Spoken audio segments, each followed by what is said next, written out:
bikin gini.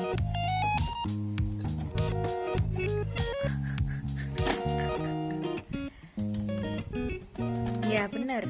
Nah, dah. Iya pas ketemu itu yang belakang. Dia di sini anunya. Kalau dia harus dipasang itu, berarti otomatis ini gini.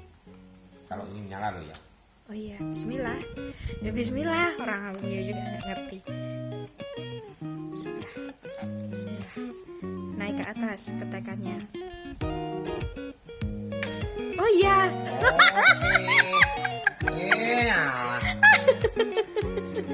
Ini sekalinya harus pas Mbak Nah kayak apa, stop kontaknya harus nyolok ya, dia ketekan otomatisnya. Maafkan daku membuat Anda gemetar ya. Ngeprank ini Bang. maafkan. Oke, kita lanjut tutorial bikin juicer di Gadiva.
Thank you.